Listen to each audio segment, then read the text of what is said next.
जी good morning. Dashboard का एक feature है, बहुत अच्छा फ़ीचर है, जिसमें हम लोग देख सकते हैं कि मेरे पास कितने पार्टी है, जो कि टॉप 20 पार्टी ऐसा चाहिए जिसको मैं देखना चाहता हूँ सबसे ज़्यादा सेल करता हूँ। मैं देखना चाहता हूँ कि इस साल में सबसे ज़्यादा किस पार्टी को मैंने सेल किया, उस चीज़ को मुझे देखने के लिए मैं डैशबोर्ड में डायरेक्ट जा कर के उस चीज़ को कॉन्फ़िगर कर सकता हूँ और बिना किसी प्रकार का ज़्यादा कॉन्फ़िगरेशन किए हुए। मैं ऐड टैब्स में करूँगा और ऐड टैब्स में क्लिक करके ये मुझे टॉप ग्रुप्स एंड लेजर चाहिए इंटरमीडिएट, और मुझे जितना भी चाहिए मुझे सिर्फ डेप्टर्स का चाहिए। डेप्टर्स का डालने के बाद ऑटोमेटिक ये मेरे पास ग्रुप आएगा जिसमें क्लोजिंग स्टॉक्स है। मुझे क्लोजिंग स्टॉक्स तो चाहिए, ठीक है, लेकिन मुझे ये देखना है कि मैंने सबसे ज़्यादा सेल किसको किया हूँ और पार्टिकुलर ईयर में। मैं पीरियड को मैं चेक करना चाहूँ तो पीरियड को चेंज कर दीजिए आप, अप्रैल एंड 26। तो ये पूरा पीरियड के अनुसार से ही क्लोजिंग स्टॉक होता है। मुझे इसको अल्टर करना होगा कॉन्फ़िगर टाइल, और कॉन्फ़िगर करके मुझे इसे बताना होगा कि मुझे जो भी चाहिए डेबिट ट्रांजेक्शन जितना भी मुझे वो सिर्फ दिखा है, और ये मुझे 20 मैक्सिमम 20 हो सकता है, इससे ज़्यादा नहीं होगा, और मैं इसको 20 कर दिया।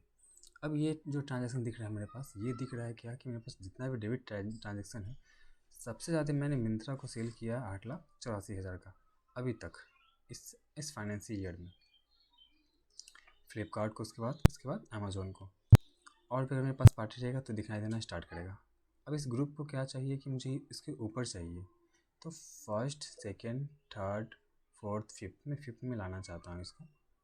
तो कॉन्फ़िगर टास्क में गया और मुझे यहाँ पे कर देना है कि इसको मुझे शुरू में ही दिखाई दे, फिफ्थ नंबर पर मुझे आना स्टार्ट करेगा ये टॉप लेजर। तो इस प्रकार से मैं देख सकता हूँ कि मैं सबसे ज़्यादा सेल किसको किया हूँ। आप इसी में ऐड भी कर सकते हैं क्लोजिंग बैलेंस के अनुसार से। तो मेरे पास तो 11 टाइल्स, मैक्सिमम 11 टाइल्स ही ऐड कर सकते हैं, तो मैं टाइल्स को हटाना चाहूँगा। मैं इसी को कॉन्फ़िगर कर देता हूँ। इस टाइल्स को मैं कॉन्फ़िगर करूँगा और टॉप लेजर्स यहाँ पे डेटर्स कर दूँगा, debtors highest lowest ledger wise closing balance. मुझे टोटल क्लोजिंग बैलेंस चाहिए 20 लेजर्स के अनुसार से। ये मेरा 9th पे, तो 9th पे कर दूँगा, ठीक है। अब ये देखिए सनी डेटर्स का जितना भी क्लोजिंग स्टॉक्स है मेरा 1 अप्रैल से लेकर 1 जून 25 तक का, तो ये इतना इसका है मिंत्रा का। ये मैं पीरियड में चेंज कर दूँ एक बार, 26। चलिए, तो ये 1 बाय 1 आना स्टार्ट कर दिया आपके पास। तो आपको इतना ही करना है, इतना ही काम आपको करना है, okay.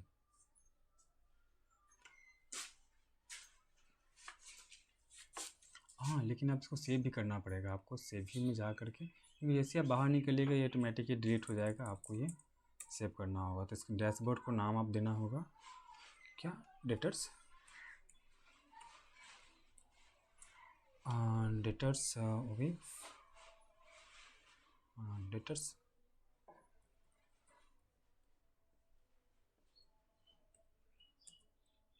Debit and closing balance, इसको यस कर दीजिए। दिस कंपनीज इसको यस करना है, क्योंकि मुझे सिलेक्टेड पीरियड जितना चाहिए मुझे इतना के अनुसार से दिखाई दे। इसे सेव कर देता हूँ। अब मैं इससे बाहर निकल जाऊँगा तो लेटर्स जो भी है लिस्ट, मुझे कुछ नहीं दिखा, जो जैसा था वो पहले के वैसा ही दिखाई देगा। लेकिन मैं गोटू में जाकर चेक करना चाहूँ, मैंने रिपोर्ट बनाया था डेबिट एंड, हाँ, डेटर्स डेबिट एंड, इस पर क्लिक करूँगा तो मुझे ये रिपोर्टिंग आना स्टार्ट करेगा, ये दो। और इसमें अगर मुझे नहीं चाहिए तो मैं सबको हटा सकता हूँ। मैं रिमूव टाइल्स कर देता हूँ, और मुझे कौन सा नहीं चाहिए, मुझे ये नहीं चाहिए, यहाँ से मैं रिमूव टाइल्स कर देता हूँ, क्योंकि मैंने इसको अपना सेव भी बनाया है, तो अपने अनुसार से इसको मैं रिमूव कर सकता हूँ। आपको इसमें बहुत सारे फीचर्स मिलेंगे जो हम लोग के लिए बहुत इंपॉर्टेंट है, बहुत इजी वे में हम लोग कर सकते हैं। अब इस पर क्लिक करिए सेव भी, और इंटेंट हमारा सेव कर लीजिए। अब कभी भी आप आइएगा गोटू में, और डेबिट मैंने जो लेजर टाइम किया उसका किया, तो मुझे वैसा का वैसा दिखना स्टार्ट। तो ये चीज़ फीचर अच्छा लगता है, आपको बहुत अच्छा काम भी आएगा। ये अपना लेजर, हाँ ये लेजर आपका ये हो गया क्लोजिंग स्टॉक के अनुसार से, ये रिसीव वेरी वेल। चलिए, थैंक यू। आप इसको सीखिए और काम करिए, एंजॉय करिए, ओके।